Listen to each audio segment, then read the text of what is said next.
Let me tell you about my old man. My mother and dad have been married for they're 86 years old. They've been married for 5,000 years since they were 17 years old. They've got, 8 children, 30 grandchildren. I don't even know how many. They've got, 20 great-grandchildren or 15 or some giant number. I don't know. And they've got like 3 great-great-grandchildren, believe it or not. They've been around a long time, very healthy. My mother got both of her hips replaced over the last 5 or 8 years. My dad goes in, who is super healthy, went in on Monday and got his hip replaced. Now, he has cerebral palsy down the right side. That means he's always had this hand that's just kind of all messed up. He's left-handed.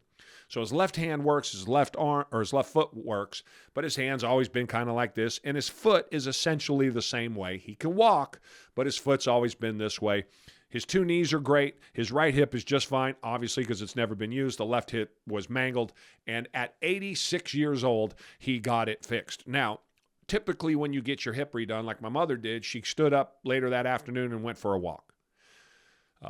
Grandpa can't do that. Pops can't do that because he doesn't have the foot to stand on necessarily. So his first 2 days were pretty excruciating.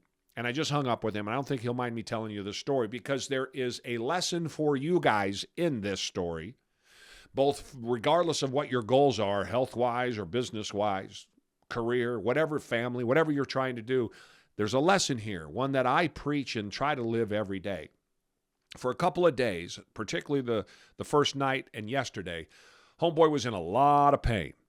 And as he just said, he was feeling pretty sorry for himself, as anyone can imagine, sitting there in all of that pain at 86 years old. His journey back is going to be much longer than my mother's was, and anyone else would necessarily, simply because he's got this foot that he can't stand on that he needs to try to rehab the other leg. So he's got to go into a convalescent home for a while and get some things done there, spend some time. They've got the equipment to rehab correctly.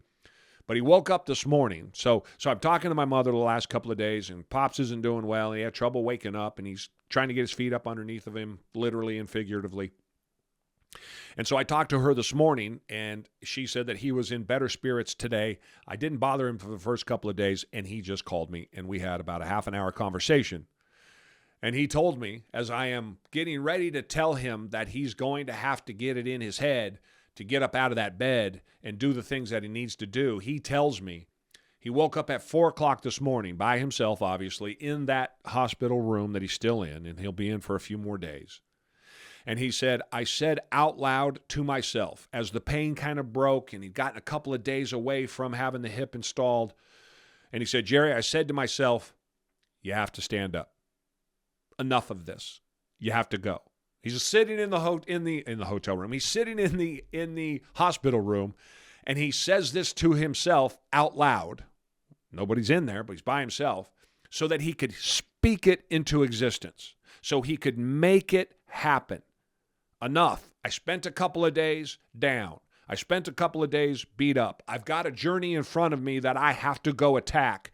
My head has to be in the right space. I've got to get up. I said, Grandpa, I couldn't be happier to hear you say that, because critical for you, particularly at 86 years old, but critical for anyone that wants to learn a lesson from this, and that is understanding that your head will give up far before your body will. So the limitations we place on ourselves, on our bodies in particular, I should say, those limitations aren't your physical ones. Those limitations are in your brain. I cannot tell you the number of times I have talked to people who are obese, who see my videos, who want what I want, who want what I have. And when I talk to them and contribute my time to trying to get them healthy, almost immediately, in 80% of the cases, at least, I get back, I can't walk. Now, here's what I'll tell you about I can't walk. They don't think they can walk. And in almost every single case, I don't know if it's not every single case, they could not only walk, but within 3 or 4 or 5 days, they're texting me to say, I can't believe I just walked a mile. These are people telling me they can't walk to the mailbox. that they can't walk to their car. So I'm giving them advice to stand up and sit down 10 times every time you stand up. Anything to get the blood moving, anything to get some exercise going. And lo and behold, I do tell them, though, your brain is in the way. That's your brain telling you that you can't do it because you've been programmed to believe you can't do it. And the brain is stronger in this context than your body is. Your body will give out long after your brain will. That brain is not as strong as your body is. And when you realize that, therein lies that superpower. Again, regardless of what you're trying to do, but I'll put it into the physical realm here talking about pops and talking about health.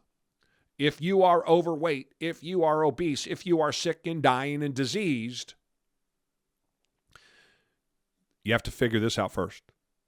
Then you can fix everything else. Because this makes excuses. This wants to keep you unhealthy. This wants to keep you away from the challenges and the pain and the agony and the sacrifice and the anxiety and the stress that you are going to have to put yourself under in order to get your health back. My 86-year-old dad wakes up at 4 o'clock in the morning after getting a brand new hip put in. Half of his body was cerebral palsy and everything's all like this. And he's like, I'm done. I'm over it. I'm out of here. Just like I did mid-November of 2021, laying in that hospital room, down 4 pints of blood, AFib, addicted to opioids, every problem in the world. I'm done.